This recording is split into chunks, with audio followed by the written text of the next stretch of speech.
Nesse seu trabalho de 1933, a teoria monetária e o ciclo de negócios, de comércio, e no mais famoso, que é Prices and Production, de 37, o Hayek salientou, seguindo a linha do Mises e de outros austríacos, que as flutuações cíclicas podem ser provocadas por fatores monetários.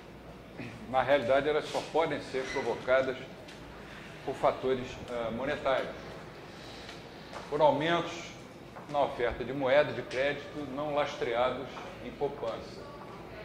E que o fenômeno das flutuações, embora tendo causas monetárias, ele se manifesta por alterações no setor real da economia, na estrutura de produção ou estrutura de capital. Quer dizer, apesar das causas serem monetárias, os ciclos econômicos são fenômenos chamados reais, desemprego, por exemplo. E o Hayek também mostrou que são diferentes os impactos de uma queda na taxa de juros causados por aumentos na oferta de moeda e no aumento da poupança. Quando eles são provocados por um aumento na oferta de moeda e crédito, eles provocam flutuações cíclicas.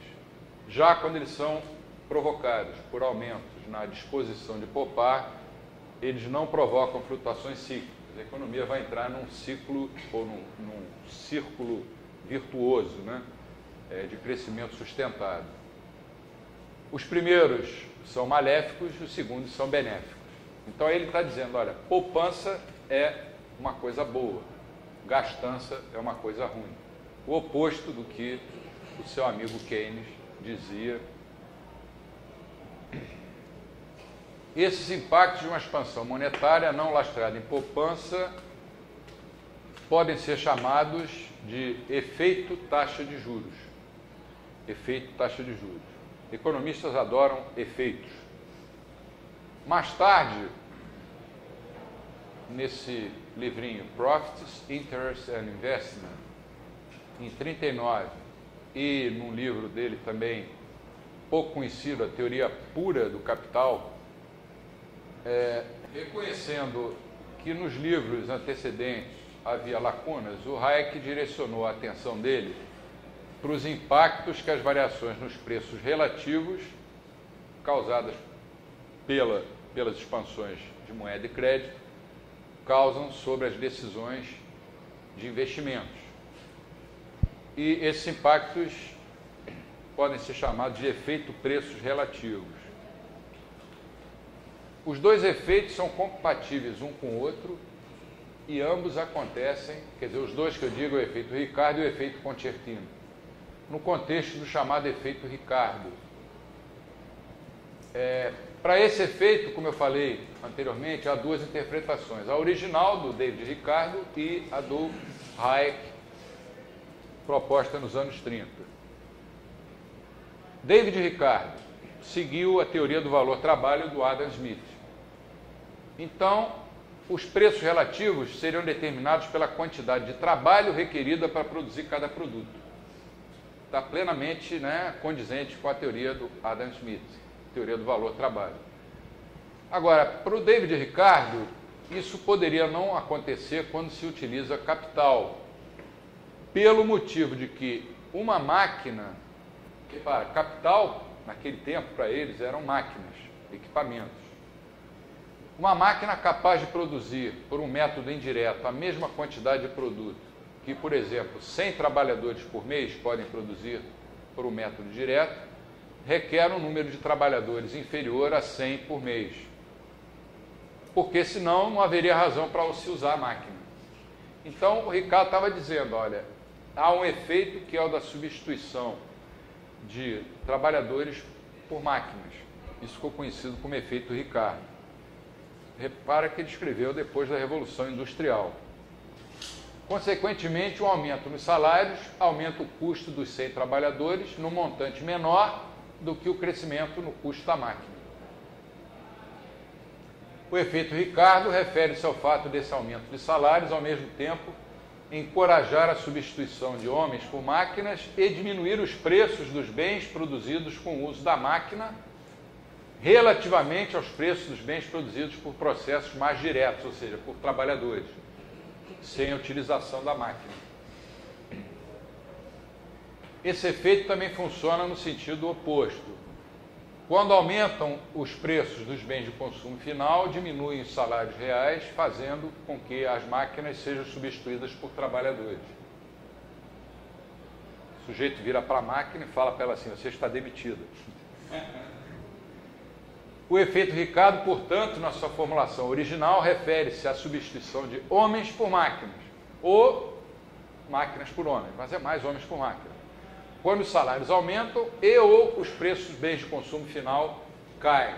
Porque o salário real é o quê? É o salário nominal dividido pelo nível geral de preços, em termos macroeconômicos. Quando aumentam os preços, em termos austríacos, você não pode falar em nível geral de preços. Quando aumentam os preços, os salários reais, o poder de compra dos salários dos trabalhadores diminui. Para o Hayek, que trabalhou, logicamente, dentro da perspectiva de Bombaver, o efeito não podia se restringir só à substituição entre mão de obra, entre trabalhadores e máquinas, mas a substituição entre métodos de produção mais roundabout, mais indiretos, e métodos menos indiretos. É o que eu falei, estica e encolhe a estrutura de produção. Não é correta, portanto, a impressão de que a teoria hayekiana dos ciclos econômicos é uma discussão simples só sobre as variações na proporção entre capital e trabalho ao longo do tempo. Ela é muito mais que isso.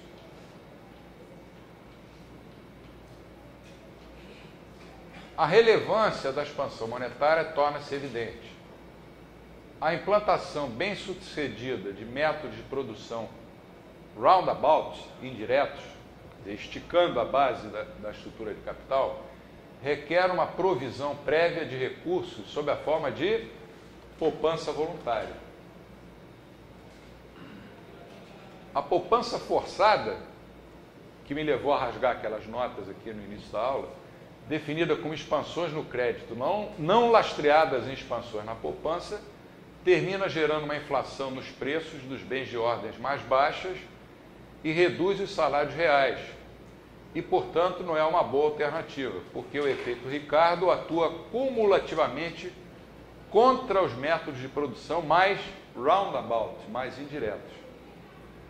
Por isso, um boom de investimentos desencadeado por expansão monetária está fadado ao fracasso.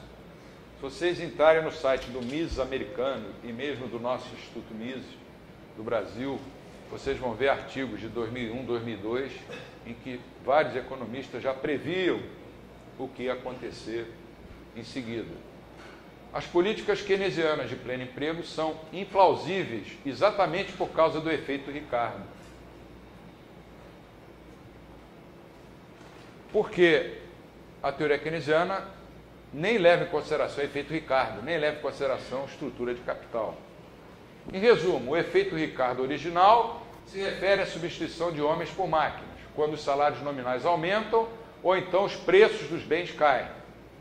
Enquanto o efeito Ricardo do Hayek diz respeito à substituição de métodos mais indiretos por métodos menos indiretos. É o triângulo de Hayek encolhendo, em decorrência de aumentos salariais e ou quedas nos preços. Eu vou disponibilizar todo esse PowerPoint depois no site do Mises. É que a cada aula eu estou fazendo umas alteraçõezinhas, então eu não mandei a versão final. Quais são as proposições, então, resumindo, fundamentais do Hayek?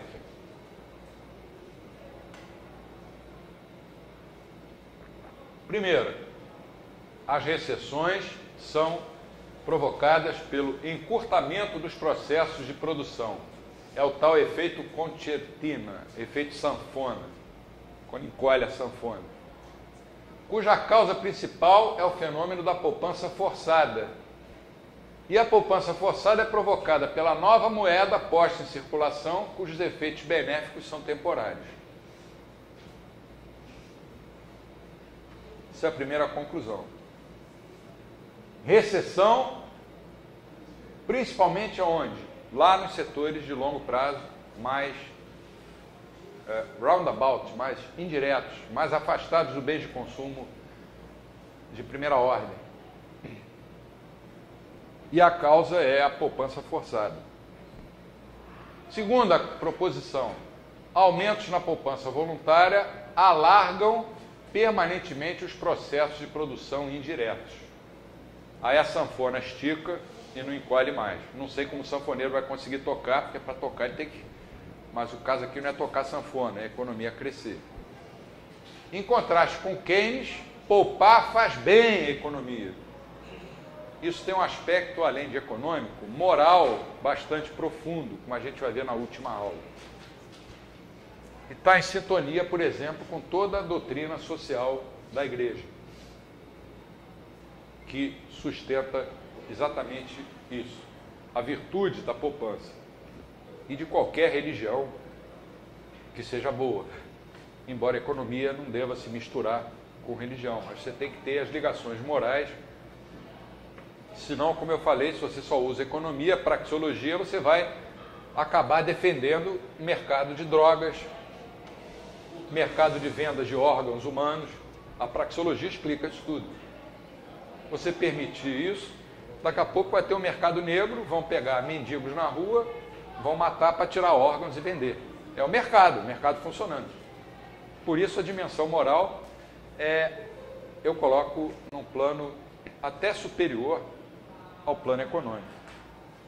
O aumento na demanda de bens finais, causado por um crescimento não neutro na oferta de moeda, encurta inevitavelmente os processos de produção, novamente o efeito sanfona, concertina, e leva futuramente, também inevitavelmente, a uma recessão na economia. Está aí a Europa, está aí os Estados Unidos, está aí o Japão, está aí o Canadá, todo mundo para afirmar isso. E em breve, nós não podemos ficar atrás, né? O Brasil.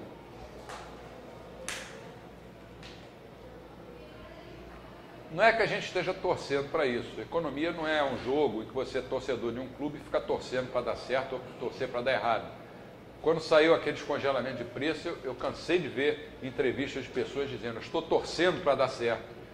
Não é o caso de torcer, é analisar e dizer, vai dar certo ou vai dar errado. Tinha coisas daquela época que eu não gosto nem de lembrar. Deviam ser abandonadas de vez, né? A quarta proposição: níveis excessivamente altos de gastos públicos e de impostos. Isso acontece no Brasil, nos Estados Unidos, na Europa, no Japão, é uma característica do mundo. Porque o mundo, quando se tornou keynesiano, aceitou que o governo tinha que entrar mais na economia. Quando o governo entra mais na economia, ele vai ter que gastar mais. E para gastar mais, ele vai precisar recorrer ou à emissão de moeda, ou à dívida, ou a aumentos da carga tributária. Então, quando os gastos públicos, os impostos, são excessivamente elevados, a relação gastos-poupança vai aumentar. Isso também vai encurtar os processos de produção. Novamente o efeito concertina. E levam futuramente à recessão. Quer dizer, governos que gastam demais e tributam demais também provocam a recessão. Alguém colocou uma moeda aqui de 50 centavos. Essa eu não consigo rasgar. Não sei se alguém ficou com pena de mim, então vou botar no bolso.